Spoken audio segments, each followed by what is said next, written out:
पावसानं उशिरा का होईना हजेरी लावल्यानं पश्चिम घाटातल्या डोंगरदऱ्यांमधून सध्या असंख्य धबधबे वाहत आहेत। त्यापैकीच एक आहे कोल्हापूर जिल्ह्यातल्या राऊतवाडीचा धबधबा। राधानगरीपासून अवघ्या 7 किलोमीटरवरती असणारा हा धबधबा वर्षा सहलीकरता आपली वाट पाहतोय।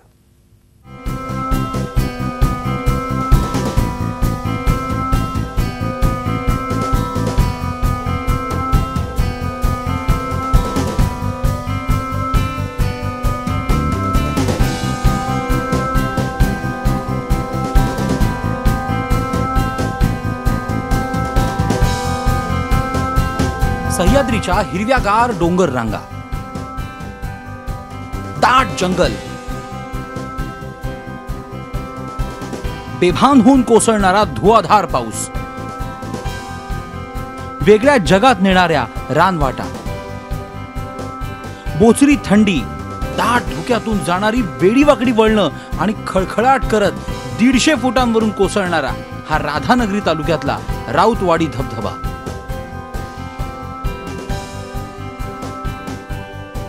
भर पावसात एकदा तरी या धबधब्याखाली चिंब भिजल्याशिवाय मन भरत नाही आणि पुन्हा पुन्हा भिजण्याची मजा आणि उर्मी ही राऊतवाडी धबधब्यामुळे येते।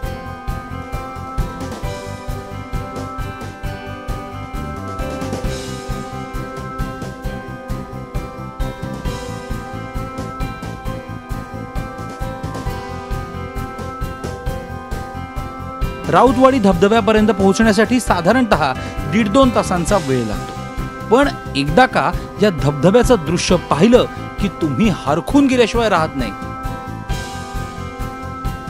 उशिरा का होईना कोल्हापूर जिल्ह्यात दमदार पावसाचं आगमन झालेलं आहे। त्याच्यामुळे आपण बघू शकतो की कडाकापाऱ्यातून कशा प्रकारे धबधबे कोसळू लागलेले आहेत।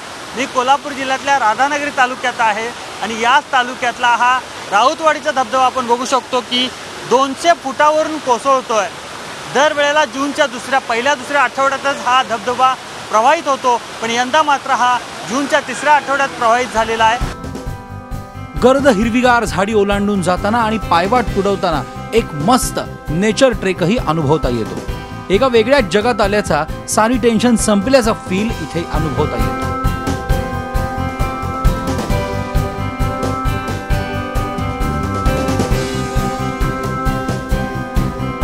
पावसाची गरज होती, पण पाऊस जास्त पडल्यामुळे आता पाऊस सुरू पण झाला नाही तोपर्यंत जास्त पाऊस झाला। आनंद वाटला। आम्ही एन्जॉयसाठी आलो, पण खूप आनंद एन्जॉय वाटला, मस्त वाटलं। इथलं जे निसर्ग आहे ते खूप छान वाटते।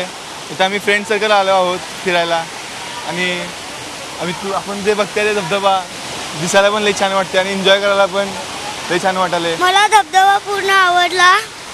इथं पाणी खूप आहे आणि मी माझ्या मम्मी पप्पा फॅमिली सोबत येतो। राऊतवाडीचा धबधबा पाहण्यासाठी आणि या धबधब्याखाली चिंब भिजण्यासाठी कोल्हापूर, सांगली, सातारा, बेळगाव आणि कोकणातून पर्यटक आवर्जून येतात। इथं सारेच जण मौजमजा करण्यासाठी येतात, पण काही हुल्लडबाज तरुणांमुळे अन्य पर्यटकांना त्रास सहन करावा लागतो। वन्यजीव विभागाच्या काही अडचणींमुळे आपल्याला फक्त राऊतवाडी, रामनवाडी आणि कासारवाडी या 2-3 धबधब्यांवरच सर्वांना जाता येतं। आणि या ठिकाणी आपण ज्यावेळी तुम्ही येताय त्यावेळी या ठिकाणच्या स्थानिकांना इथल्या निसर्गाला कोणत्याही प्रकारची हानी होणार नाही याचं सर्वांनी दक्षता पर्यटकांनी घेतली पाहिजे। डोंगर कपारीतून कोसळणाऱ्या धारा पाहिल्यानंतर पर्यटकांचं भानच हरपतं, पण बेशिस्त पर्यटकांमुळे मात्र निसर्गानं समृद्ध असणाऱ्या ठिकाणाला गालबोट लागतं। हे टाळून जर प्रत्येकाने वर्षा पर्यटनाचा आनंद घेतला तर खऱ्या निसर्गाचा आनंद घेता येईल। तेव्हा पर्यटकांनो, वाट कसली पाहताय? तुमच्या वर्षा पर्यटनासाठी राऊतवाडीचा धबधबा पाहण्यासाठी वेळ नक्कीच राखून ठेवा। प्रताप नाईक, झी मीडिया, कोल्हापूर। झी 24 तास रहा एक पाऊल पुढे।